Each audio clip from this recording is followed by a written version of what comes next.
Welcome back to Seek First to Understand. I am here again with my friend Bryan. We talked previously about education, and I'm going to make a hard right here, and we're going to talk about the coolest thing that Bryan and his family chose to do. They packed up all their stuff and traveled the country for a year. So we're going to dive into I've got a lot of questions about how that all came about and all that. So again, just to recap, tell us a little bit, wife and kids. Sure. Yep. Raised in the North Texas area. My wife and I live here locally, and we've got 3 kiddos that are, I always got to remember, 12, 14, and 15. When my son turns 13 in March, they'll line up 13, 14, and 15. Oh, wow. Yeah. And so, but 3 kiddos, I'm in education. My wife is a elementary school librarian. So, again, time is weird and whatever, but a couple of years ago now, I guess 18 months ago, 2 years ago, Bryan reached out and said, hey, Lacey, we want to sell our house and we're going to pack up and live out of an RV and travel the country. And I'm like, cool. So the lady I worked with at the time, we helped Bryan and Crystal get their house on the market and all that. But I'm sure before that phone call, there was a whole lot that led up to this decision. So let's go back to there. You've had a travel trailer. Tell me about, let's go back to purchasing a travel trailer. I think it was 2019, because I know it was before COVID. Okay. We were getting outside some. Chris and I both grew up camping. We both liked camping, but, a lot of tent camping. And her family had a camper at one point, but I was looking for like a used beat up pop up. That's what I wanted. And I did the mistake of bringing. Is frugal the right word? Bryan is a frugal guy. I am. So took the family to Camping World in Sherman, and there was this little 19-foot, it's called a Jayco hummingbird, and it's small, it's got little bunks, and the kids were super young at the time, and then it had a table that folded down to about a queen-size bed, and then had a little kitchenette, full bathroom. Okay. So that was the gateway. That was the gateway, and we ran the wheels off it for 3 years, and like having it during COVID was so great, and because we were able just to go out, go camp, and do some extended trips, and locally, all over the state, kind of how far did you go with that guy? Not very far. Most of it was Texas state parks that we loved. And but we went Oklahoma some, Arkansas some. We were actually at Lake Catherine in Arkansas when we found out about COVID. We were camping. We were doing our because it was spring break. Yep. Okay. Yeah. And so 3 years of running that, and kids were getting older, bigger, and we actually used it. So we said, let's go ahead and upgrade. And so we upgraded something about 25, 26 feet, still a travel trailer, would be called like a tongue pole. You hook it up to the back of the truck. And that's what we had when we started to kind of form this decision. Okay. So the little one, you would have to stay somewhere. I've always said I am fine to camp as long as there's a bathroom. Sure. So with the little one, you would stay somewhere with a bathroom or shower or whatever. With the bigger one, you've got bathroom and shower and everything in there. They both had everything. Oh, okay. Yeah, just looked a little different. The bigger one had a separate shower and bath. The smaller one, that whole little bathroom was all in one, and which we didn't use a shower that much in there. And we always try to find a campsite that had showers and at the time too, we were doing an occasional extended trip, but most of our trips were 2-3 nights. Okay. Okay. So you've got the camper, and that is the one you took on this adventure. We started with. Oh. Yeah. Okay. Yeah, there's things that happen here. Okay. So you start with this, but again, prior to that, at what point did the seed get planted? Sure. Is it you looking at Crystal, or she looks at you and says, let's sell everything? Yeah. I think we're going for a walk. And then we're just talking, we're kind of doing that daydreaming of retirement. We're saying in retirement, we want to get a travel trailer, and we want to travel the countries, we want to go, and, I was like, wow, cool. Why wait for retirement? So again, the daydream kind of extended, like, why can't we do this now? And so we started talking to it then at one point, and it was towards the end of the school year. The thought was already kind of there, but really fully committed to it wasn't until the end of that school year. And, we just decided, let's make this work, talk to the kids. Okay, I was going to say, what did that, look like with the kids? Because you've got kids involved in school and extracurriculars, because, again, their ages at the time were 10, 11, 12? Yeah, so they were 11, going 12. Into 6th, 7th, and 9th grades. Okay. Yeah. I mean, a ninth grade's a big, so hey, you're not going to start high school. Instead, Yes. we're going to, you said promises were made. And she had made the drill team as a freshman at our high school. And, but, you know, we talked to her about why we were making the decision, and that it was a unique opportunity to go see things that we might never see if we don't do it. You know, this opportunity to reconnect as a family. And she was on board. She was awesome, you know. So were they all three pretty well on board? Did you have any? Okay. Because they'd grown up doing this, right? Like if I told my kids tomorrow, hey, we're going to live in a camper, I think they'd be like, you've lost your mind. Yeah. Okay. You know, but so because they grew up doing it, there was a level of comfort. Yeah. There was a selling process. And, you know, like I said, there were some promises, and is that we would get back to the same area and get back in the same schools. Okay. Which we did.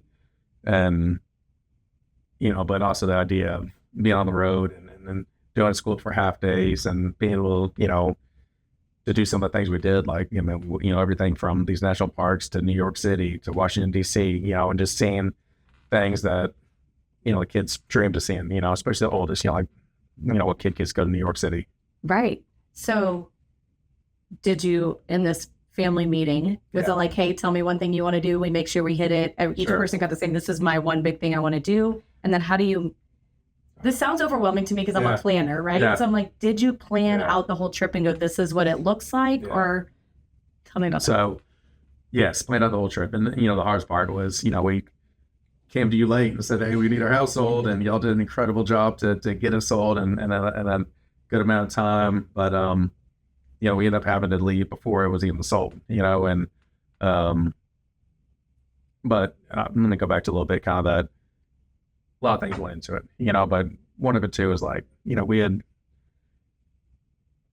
living this life, you know, as two educators, you know, that's probably a little bit out of our budget, you know, and then also, you know, we were collecting things we needed to collect. So just the thought of kind of like getting rid of everything and just. So you did a huge purge. Oh my gosh. Yeah. Huge purge, you know, and, you know, we had a beautiful home and we had built it, you know, I think 8-9 years before that. And, you know, with an incredible interest rate. And, but that was also what paid for a good part of the trip. Yeah. So. Did you have a storage unit? Again, just the logistics of this make my brain hurt. So you said, okay, we're going to go storage unit. Yeah. These are the items we're keeping. Sure. Everything else. Yeah. Which I remember you had stuff that you had made. I remember like this side of your table I built with my own two hands and you were selling it. Yeah. Yeah. So to me, I'm like, oh, but you could build another one, right? Sure. You can build another one, and like, you know, I don't want to be tied to things, you know, and so we were. And we got a storage unit that wasn't much bigger than a garage, and actually a little smaller than a garage, and more like a one bay. And we just, a lot of keepsakes, you know, things the kids wanted to keep. You know, we had a bunch of junk that just we felt like we needed to hang on to. And so piled that all up into that one storage unit. And then how do you, again, packing for a year? You're going to pack for a year. We're all going to live in this travel trailer. So you can't take everything you own. Yeah. And you got to pack for seasons. Yeah. So was it each kid gets a bin? Like, how do you manage that? Yeah. So kind of that. I mean, they got it. What can you pack in here? You know, then knowing too that we're going to buy clothes as we go, you know, and again, a good way to purge, right? Like, we don't need 15 hoodies, even though they came home with 15 hoodies. So, you know, we started off in that 25 foot. And so if you would have gone into our bathroom, you know, we put, you know, we were big Costco people. We're like, we need to have 8 things of shampoo. And so at one point, if you opened our bathroom door, we had all that stuff stocked up, thinking that, you know, this is the stuff we're going to use for the year. And we got to the point where we go, we don't need this. So we called some local churches and then, you know, Good Samaritan type places, and end up donating the majority of that stuff just to get it out. And so real quick, go back to the planning of it all. The planning was on me. And we knew one of our first because you said I'll take on the planning, or because you were voluntold to take on the planning? Yeah, a little bit of both. Okay. You know, okay. And we knew one of our promises was we're going to get to the kids at Disney to start the trip. You know, and that was right when school was starting, so we knew that would be a good distraction. You know, let's go to Disney, and so we knew we were heading that way. And so we were going to head east, and then we were going to head north, and then make our way back for Christmas. So we hit the coast all the way up to Maine, and then went over to kind of far west New York, and then came down through Ohio, and you have family in Ohio. Had family in Ohio. Okay. Yeah. You were an Ohio fan for Ohio some State. Yes. We went to an Ohio State game, which was so much fun. Okay. Yeah. Do you know that I have a Buckeye tree in my yard? Yeah. It's so random. The people who have been in our house before were fans, and so they planted a Buckeye tree. Good people. Yeah, they are actually. Even in that planning though, is that we're staying here for 3 nights. We're staying here. Was there any flexibility on like, hey, we're having a good time, we'll extend a night, or it was pretty regimented on this is what it looks like? Yeah. So we ended up getting something that's called it's a 1,000 Trails membership, and upfront cost is pretty pricey because it's a lifetime membership, and we actually bought it used from a couple. They could transfer once, and so we have it now. You have to have that for each person, or for like your camper? For the camper. Oh, okay. Yeah. And so there's, I don't know how many 1,000 trails. There's a lot, East Coast, West Coast. There's about 5 in Texas. And so any of those parks, we can stay for free, At the campground, like this gets you, okay. Yeah, and they have. But that's cheaper than paying to stay. Okay, yeah. Smart. Yeah, and so we tried to do that the majority of the time, but then we supplemented, like when we were at Myrtle Beach, we went to an awesome, with the water park right on the beach. And so we peppered in the more expensive ones here and there too. And, then when we kind of did that loop back in Ohio, Kentucky, Tennessee, there weren't 1,000 trails. So we're staying at different state parks. We tried to stay at some national parks, but we ended up getting a fifth wheel. So at some point in the middle of the trip, you said, we got to sell the one we have and we'll upgrade. Yep. Because it was just too tight. Like, you're like, we can't do this. Tight. Okay. Yeah. And I had the model that I wanted, and we were in North Carolina, and had sold the house, and wanted to pay cash for it. And so found a guy that was selling a used one just a couple of years, one of those deals where he barely used it, and super nice guy. And so this was a 37-foot fifth wheel, which the fifth wheel is the one that goes in the bed truck. Yeah. Okay, yep. And the back of it had a little room with bunks, but it had a half bath, and it had its own door, and then has its own exterior door. And so that was the girls' spot. So we wanted intentionally for the girls to have their own space. It was a lot of space, but it was their space. Yeah. And then the central area was the kitchen, living room. And then it had stairs going up to the little loft, and that was William's area. So he had his own spot, and then had a full bath, and then a master up front. Okay. So how many months into this did you switch campers? We were just under 2 months. Okay. Yeah. So you knew you wanted that. It was just getting things to line up. Logistically, So you were the trip planner for the route. Were you also the trip planner for the budget? Because again, my panic brain was, you quit your jobs.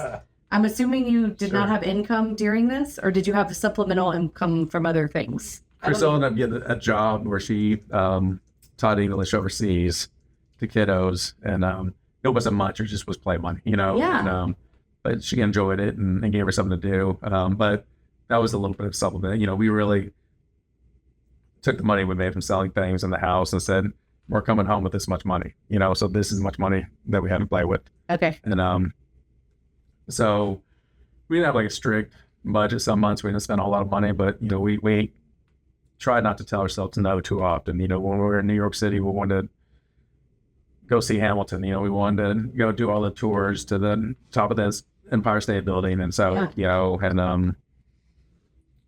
and so that's what the budget kind of looked like. It was a very rough budget, where, well, because I just go, oh my gosh, you're going to be eating out every day, but I'm assuming no. Very few times, like, the kids were real good. If we were eating out, it's because we were trying to get a little of the local flair. Okay. Either we're having lobster rolls, or in Memphis, we had some great soul food, when, in New Mexico, we were eating some local fare there. And so there was a lot of intentionality in all of it. Yeah. And like I said, too, a lot of that balance of, we're in the far Northeast, the chances of being back up here, I don't know, as a family, are a little slim. And so we're going to maximize everything we can out of this. So we did that with the Northwest as well. Like, this is where we spend, we know we're going to get back to Colorado. We're going to get back to New Mexico, but when we're in those kind of areas that were 1,000+ miles away, we wanted to make sure that we were doing everything we wanted to. That's awesome. And did you, I think I asked this earlier, but like each kid said, hey, Mom and Dad, I want to make sure we hit this. Yeah, to some point, what we did too is like, we'd tell the kids, hey, we're going to this area. y'all plan what we do. You know, like find something fun, find some place for us to eat. And so trying to teach the kids a little bit of that planning too, and what that looks like, and budgeting. And I think the kids had fun with that. And also, you're educating your kids along the way, right? So you have to enroll them in a homeschool program or again, I don't even know what that looks like. Yeah. But again, how regimented was your time, right? Like there's times that you're driving, right? So is it like, hey, while we're on the road, literally driving, this is the schoolwork that needs to be done? Or how did that kind of break down? And who was in charge of that? Right. Crystal took more of the lead, you know, but I was there was 3 kiddos, you know, that the 2 middle school kiddos were easy because, you know, we got a online digital type program where they could log in and track their progress. And then we supplemented a lot with things that we know that they needed or gaps that they might have had from COVID. Because you have an educational background. Sure. Yeah. Right? Yeah. So would this be harder for someone who does not have an educational background? Not necessarily. Okay. No, because the program. There's enough programs out there that you pick the right one and go with it. Ryan was a little more difficult because she started her freshman year, so we wanted to make sure that whatever she did was transferable. You know, the credits were accounted for, and so hers was a lot more day to day, you know, and then keeping up with it, which we didn't always necessarily do the best job because we really wanted to try to make the mornings for school and the afternoons to go explore. Okay. You know, and we were moving so much, you know, like I think our common stay would probably be 4 nights, you know, so just constantly on the move. And so a day of packing up and a day of unpacking, I mean, that's 2 full days of like getting set up, and there's sometimes lost days, you know. Okay. And so 5 people in a trailer. Yep. I know from helping you sell your home, you had dogs. Had dogs. The dogs went with you? They went with us. Yeah. Okay. Yeah. And so, you know, one of the things too is we got rid of both of our automobiles, Crystal's car, my car, and got it F-250 to pull the 5th wheel, which we knew we were eventually going to get. And so we had the 3 kids sat in the back seat and the dogs were on their laps. You know, we had travel blankets, and, you know, we tried to keep the travel days anywhere between 4 and 6 hours. So it wasn't too much. Okay. But it was great having them. I mean, it got us out a lot, right? Like, there's you got to walk the dogs. They've got to go. Yeah. And a couple times too, where Chris and I got to go out and go on a date night. You know, I felt a lot better with the dogs being there. Okay. With the kids being at the camper on their own. That's cool that you were those like planned ahead, or you were like, man, we need a break from these kids. Let's just take a date night. Yeah, mostly like, let's go take a date night. Yeah, in really cool areas. You know, like we found eventually in Kentucky, kind of realizing that like we're in the heart of bourbon. You know, I was like, let's just go out and check out a couple of these distilleries, and so they're always on a win. Okay. I have a list of questions here because some I want to make sure I get answered, but things like, as a woman, I'm like, I get my hair cut, right? Sure. What did y'all do for haircuts and doctor's appointments? I mean, hopefully, like, did you have issues with anyone being sick on this trip, or that was? Sure. Yeah, another huge part of it, right? Like, I am not a risk taker, even though I did this crazy trip. Like, I'm an insurance guy. Like, I want to make sure I'm taken care of. And so we got some, you know, kind of like emergency type of insurance. You know, if something big were to happen, it would help offset some of the costs. You know, luckily on the road, we didn't have anything all too crazy, but, you know, we'd use Teladoc when the kids weren't feeling good. Okay. We made all of our appointments because we knew we were coming back for Christmas. And so we made dental appointments, doctor's appointments around that time. Okay. Haircuts. I got a set of clippers on the road. Okay. And, Kate Willingham and Crystal, you know, would trim the girls' hair. And so, like, a lot of that stuff we did. Because I'm like, you can find them. Yeah.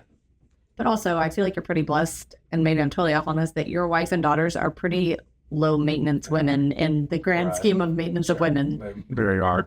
Yeah. So that, because I even think about daughters like makeup and the hair accessories and all that, but also you're in a travel trailer. Like, who are we really, you know? No. So yeah, there'd be those times that, you know, there's rare times where we'd get dressed up and the girls would curl their hair and do their nails. And, you know, one of my middle daughter, you know, really, actually, maybe that's where she fell in love with nails and cosmetology, and that's what she's going to pursue because, you know, they're curling mom's hair before she went out. And so, that's really fun. Let me see what other questions I've got here. Okay, now just the big ones. What was your personal favorite place that y'all went? Yeah. So many. But I think as a family, like our we hit Maine like mid-October in Acadia National Park, and the leaves were changing colors, and the hikes were incredible. The weather was incredible. The lobster rolls were incredible. I remember one time we were staying at the national park that time we were, and the girls had gone out because there's hookups and there's full hookups. We don't have full hookups. We're looking for that bathhouse. And so the girls had gone out to use the restroom, and they come back and it's nighttime. They're like, it's red outside. I'm like, but again, the sky's red. And we're like, I don't know what you're talking about, so we go out and look, we're like, what is this? Then we do a little research. It's the Northern Lights. And, if you look on your phone, it makes it even that much more special. And, just being out there looking at the Northern Lights, like, this is absolutely incredible. And so Maine, there's a hike called the Beehive Hike where there's rungs that you climb up the side of a mountain, and it's anybody can do it, but it's just something fun, and so Maine, and then I know a place that y'all went to that we really enjoyed was that southern Utah, northern Arizona, the Zion National Park. We did Zion. Really, really enjoyed. Yeah. So you basically made a butterfly, if you will. Like you went this way, and then you made the loop back to Texas, and then you took off to the other side and made that loop as well. Yeah. Well, and you've talked a lot about hiking and those things, but you also, to your point, did New York. And like at one point, I would check in with you every now and then and be like, where are you? Yeah. And at one point, you were at a Lakers game with your son. Yeah. And so you did some sports stuff. Sure. Did you hit Fenway while you were up? We did, and we did not do a good job with Boston. That's one of our regrets. Okay. But we'll go back. Okay. Boston we'll go back to. Yeah. And that's another thing. Like, we could have done sports a lot better, and we looked at, but we were really trying to hit local flair. Like, we wanted to see the Rangers away. We wanted to see the Mavs away, and so where we really could have, so that's a whole other level of cost, right? Right. Yeah. But Luka, I just got traded, and so we're like, we're going to go see Luka in LA. Deep breath. Yeah. So, unfortunately, LeBron was not playing that game, but we did get to see Luka, which was and the girls were off doing something else. They were. So did y'all? I mean, you said you and Crystal had date nights. You also had some boy nights and girl nights. Yeah, and so not all too often, but we were in a big area that had a lot of shopping, like LA. The girls dipped off, but most of the stuff we did as a family, and that was one of the cool things. Was like, I was reflecting on it recently, and just like the simple things of like we had every breakfast, lunch, and dinner together. Sat down as a family, and just was awesome. And then, just hopefully a lot of time just to speak into our kids, and then let them know what our beliefs, priorities, and the cool thing is that's also a realization of also being in schools, and like kids, no matter what, no matter how comfortable they have it at home, they kind of conform to their friends at school, and that's a tough part. And so the kids got to just all that on who they are, and we've seen them come back, a little bit different, and I think we're a tighter family bond now than we did when we left, and so just seeing the kids kind of get to be themselves was a lot of fun. And then I'm all over the place. I apologize. Oh, no, I love it. Another thing too is we've had people on the road. We've had different families. One family that we're still close to. And we actually rerouted our trip a couple of times so we could meet up. And they do this full time. And that's super cool. Yeah, and just a lot of like-minded people out, doing a similar thing that we were. This is not on here, but random question. Do you have games that you played? Like, were there nights you're like that? Family game night's not that big a deal when you're family together all the time, but also just because I'm always looking for great games. Do you have games that y'all play as a family? Yeah, we do. We love family games, and I just felt like we kind of would start one that would get caught on a different one. So there wasn't one that just absolutely stuck. Okay. There's actually one called You Got Crabs. That's a lot of fun. Okay, I'll have to look into that. I haven't heard of it. But it's funny, I taught William how to play Texas Hold'em. Oh. And so we did some card games as well, too. Yeah. And so souvenirs, you talked about you came home with 15 hoodies. Yeah. I mean, I would assume that at the end your trailer's just stuffed to the gills, but then I'm like, maybe they were because your parents are local here. Are Crystal's parents local here as well? They're in Abilene. Okay. But did you have somewhere that you're like, hey, we just got to box up some stuff and mail it somewhere to get it out of here? Yeah. We did that first. Kind of like that second purge. We did some of that. But then, we kept souvenirs super small, and then we're always looking for a unique, was it the Edelberry up in watched an area like, if we could, there was a unique flavor to that area and someone could buy it and eat, we'd do something like that, and the occasional ornament, but we weren't. And then a lot of hoodies, and and when we came back, we dumped a bunch of stuff at Christmas before we got going again. But yeah, we were pulling a much heavier trailer by the end of it than we took off. Okay. Yeah. I just blanked. Sorry. Is there somewhere that you missed? Is there somewhere you're like you said, wish we'd have done Boston a little better, but again, you can fly to Boston, right? And make that. But was there somewhere that you're like, we just couldn't squeeze it in? Yeah. So part of the tough part, which I didn't realize, because the first half was pretty easy to plan. It was the second half because there's not a lot of good places to go in January, February, early March. You're really stuck to either going to Southern Florida or you're going to Southern California. And so that made, I felt like we missed out on some things because we really had to, we went to New Mexico, we went to Southern Arizona, then we hung out in Southern California, which all those places were great, but our time was a little extended there, instead of hitting because of the weather. You're right. And there's some places in Washington that we couldn't get to, even though we were there in late May, early June. It still was snowed in. And then we didn't head up the central part of the U.S. at all. Because you made a butterfly, so you kind of missed. Yeah. Okay. And we treated it as, at one point there's kind of a realization of like, we know we can't do it all, so this can be kind of our little sample of each area, and then we're going to make some plans to hopefully go back to some of these places. Okay. I guess that was going to be my next is like, do you have those trips that you're like, hey, this summer of 26, are you hitting middle of any of that? Or do you need a break from being in the trailer? No, we're ready to go. We need to do some things. Like it was, I think, very, God's timing where our campers stayed together really well to the very end of our trip. And then we started having some more issues. And so we kind of limped home. And so still no way to do some of that work to get the camper back up and running. But, we've got some local broken bow type trips planned for the spring. And then this summer, we're going to do a Texas trip, and we're going to get the kids down to South Padre, a place that I love. They've never been. And then we're going to go up to the Frio Gardner State Park. And that's a little bit southwest of San Antonio. But they do a big dance every night with the jukebox, and all the kids get out there. And so, again, I'm trying to capture the kids at this age. And so we're going to do a 2-week kind of Southern Texas trip, but eventually hope to plan to hit some of those places that we missed. That's fun.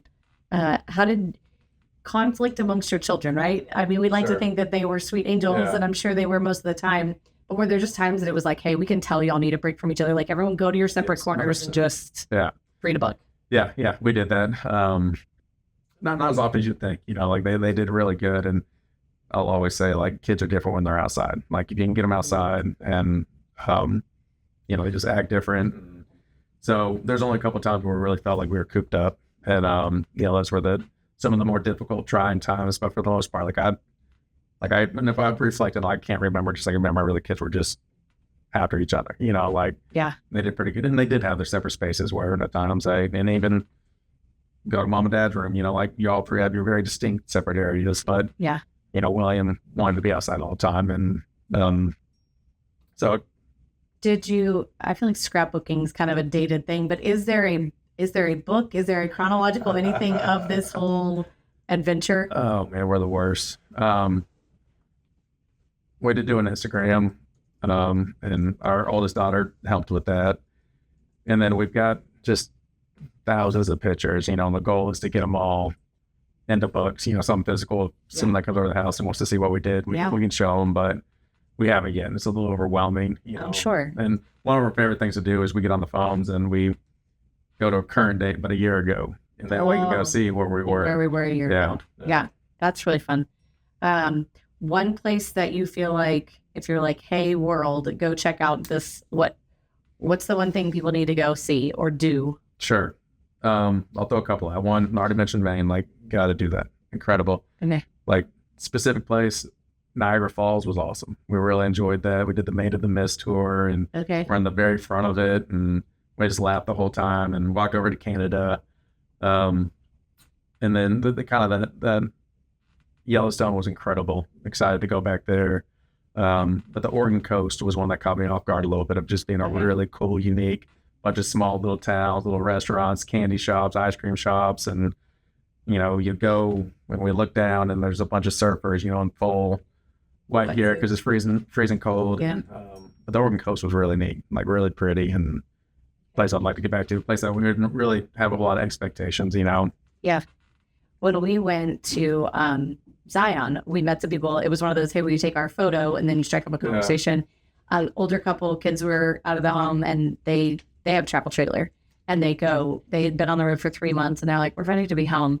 But James and I talk about that, and kind of the same way probably started with you and Crystal was, man, when we retire or when the kids are no longer here, what does life look like? But were there times that you're like, man, I just want to be home. Yeah. But then you're like, I don't have home because we sold home. Sure. Did you have those moments, or more of it was like, this is the best thing ever, and we know there's a start date and an end date, so there is no... Yeah, best thing ever. And more of it was like, trying to live in the moment and not chase the clock, because we knew a year goes quick, and so, it's funny, a lot of people say, do your kids miss it?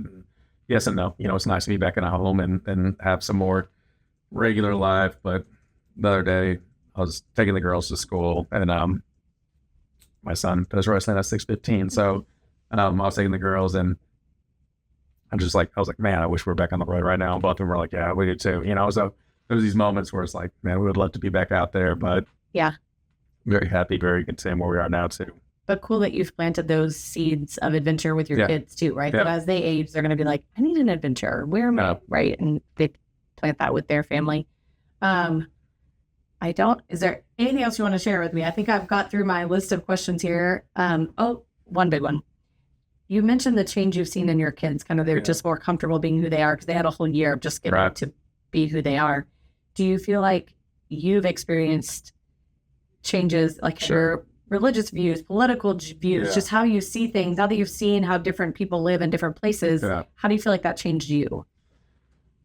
Yeah, no, I think a big part of this too was Chris and I realizing that we were kind of in that road of life of like, we were doing the same thing, we didn't really know, the day-to-day looked so much the same. And, then when we talked earlier and we talked about my being in education, and I was just finishing my third year being a campus principal, which was my best year. And I loved my staff, loved my kids.